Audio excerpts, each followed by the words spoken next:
Princess Madeleine and her husband Chris O'Neill surprised everyone last week when they showed up to a state banquet in honor of the Icelandic president. Princess Madeleine looked stunning as always in a fuchsia gown by Angel Sanchez and a tiara we have never seen on her before, the King Edward's ruby tiara, usually worn by Queen Sylvia. In the glittering summer of 1905, a young British princess named Margaret of Connaught married the heir to the Swedish throne, Prince Gustav Adolf.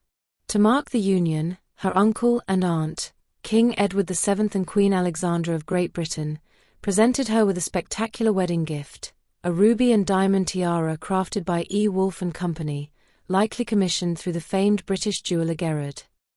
This dazzling piece of craftsmanship, composed of fiery rubies and shimmering diamonds, could transform from tiara to necklace by attaching it to an ornate bracelet, an ingenious design reflecting both regal elegance and Edwardian versatility.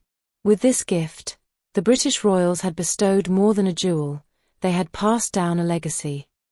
Margaret, who would become Crown Princess Margareta of Sweden, wore the tiara as part of her new life at the Swedish court.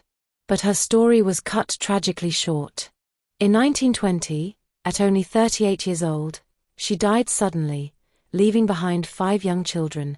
Her second son, Prince Sigvard, just 13 at the time, inherited the tiara. And this is where the tale of the ruby tiara took a turn from regal to controversial. In 1934, Sigvard lost his royal title when he married a commoner, Erika Patsek, a union that defied royal expectations. Though Erika was never photographed in the tiara, Sigvard's later wives, Sonja and Marianne Bernadotte, would wear it. Yet even as it adorned Marianne's brow, the jewel's fate grew uncertain. Caught in financial difficulty, Sigvard either pawned or sold the tiara to his father, King Gustav Adolf. When the king passed away in 1973, instead of returning the tiara to Sigvard, he left it to Sigvard's son from his second marriage, Count Michael Bernadotte. This decision deeply embittered Sigvard, who had always felt the tiara was rightfully his. Michael, however, sold the tiara to his cousin, King Carl Gustaf, the current monarch of Sweden. Thus began the tiara's re-entry into official royal circles, though not without continued controversy. Marianne Bernadotte wore it for the last time as a tiara during Queen Elizabeth's state visit to Sweden in 1983.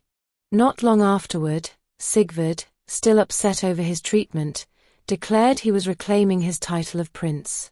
This act, deemed defiant, led to him and Marianne being banished from court functions. Still, sentiment and legacy lingered. In 2001, during their ruby wedding anniversary, Queen Sylvia lent the piece back to Marianne to wear as a necklace, a rare gesture of recognition, even as tensions simmered under the surface. Queen Sylvia herself first wore the piece publicly as a necklace during a state visit from the Netherlands in 1987, and as a tiara at the 1995 wedding of Prince Joachim of Denmark, a move that reportedly reopened old wounds among extended family members. Since Sigvard's death in 2002, Queen Sylvia has worn it more frequently, seemingly reclaiming it as part of the official Swedish royal collection.